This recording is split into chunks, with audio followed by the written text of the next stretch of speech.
Assalamualaikum warahmatullahi wabarakatuh. Bertemu lagi dengan saya Bapak Apri Joni, ahli hipnoterapi dari Bengkulu. Kali ini saya bercerita tentang pengalaman saya barusan. Ada seorang ibu-ibu menelepon saya. Pak, saya ada punya keluhan anak saya. Umurnya 9 tahun katanya. Apa keluhannya, Bu? Dia itu sering dibully sama teman-temannya di sekolah. Suaranya kecil kayak perempuan, sering diolok-olok. Jadi di sekolah hampir setiap hari anaknya menangis pulang ke rumah. Nah, jadi ya begitulah keluhannya. Saya cari kadang-kadang anak-anak itu, saya berapa kali mendatangin sekolahnya supaya anak saya jangan dibully. Sampai sekarang masih seperti itu. Apa yang bisa dilakukan, Pak? Ya kebetulan ditelepon, saya langsung aja saya bilang, pasti ada yang ditirunya dah, Bu. Ketawa ibunya. Iya Pak, saya yang ditirunya. Nah kan mudah itu, berarti kan ibu sudah punya pengalaman.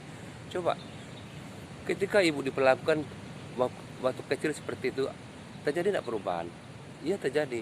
Coba ibu ingat-ingat, apa yang membuat ibu berubah kemarin? Nah, diceritakannya lah.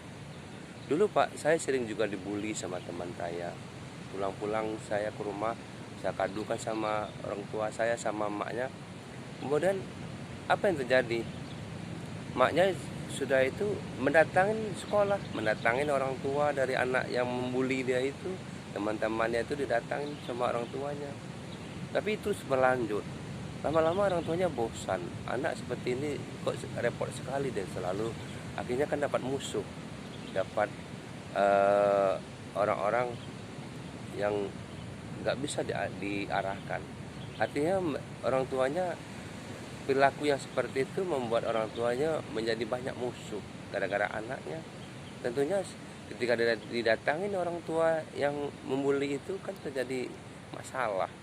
Akhirnya nggak mau lagi orang tuanya, nggak mau lagi emaknya katanya. Lalu ya emaknya marah lagi ketika dia mengadu ke rumah. Sampai di rumah bukannya emaknya menolong, bukannya dia tuh datangin orang tadi, emaknya langsung memarahi, menambah lagi. Maka malah semakin dipukul oleh emaknya di rumah. Nah, kan sudah dapat jawabannya ibu. Jadi, ya ibu lakukan aja yang seperti itu. Ketika anak mengadu ke rumah, ya ibu marahin anaknya. Jadi, iya begitu Pak, iya begitu. Lalu, ibu seperti itu kemarin kan berubah nah, Bu? Oh iya Pak, setelah saya dimarahi, ya saya di sekolah saya melawan. Saya nggak mau lagi dibully. Ketika saya balik dimarahi, saya harus melawan. Akhirnya bagaimana cara dia melawan? Diambil batu lah, diambil kayu.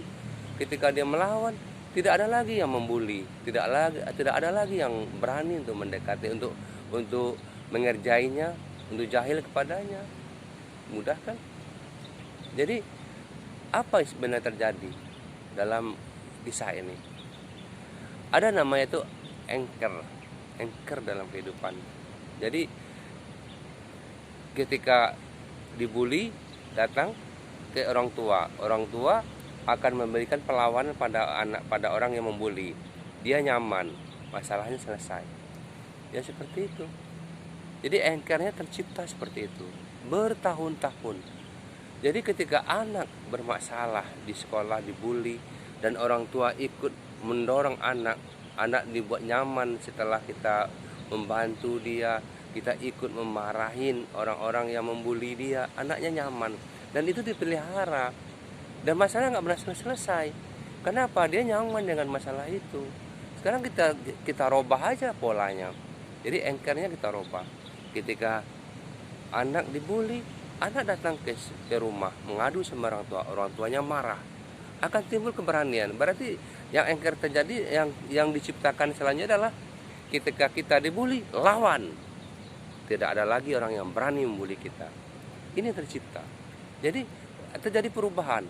Ketika kita dibully, kita dijahili sama si anak tadi, merasa dijahili, lawan.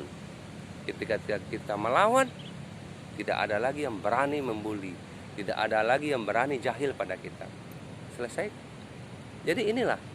Jadi masalah kalau kita buat nyaman, masalah nggak pernah selesai. Harus adakan perubahan.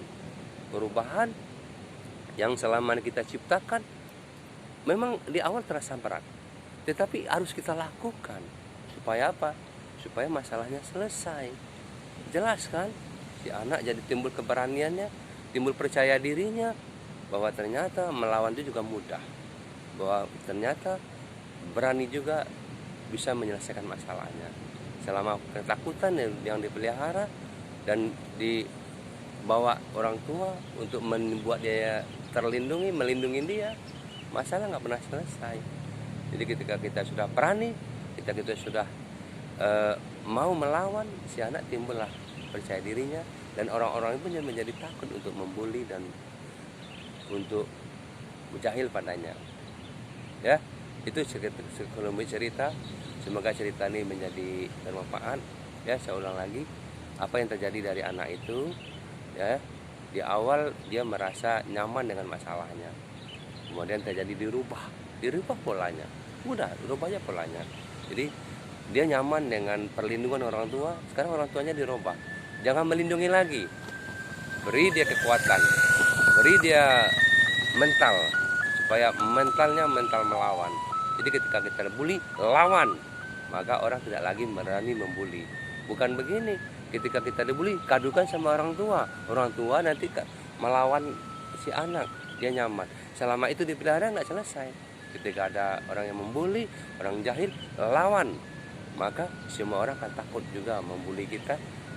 Orang lain pun takut juga untuk jahil pada kita. Mungkin itu yang bisa saya sampaikan. Semoga bermanfaat. Salam sukses dari saya, Bapak Apri Joni, Guru Kehidupan.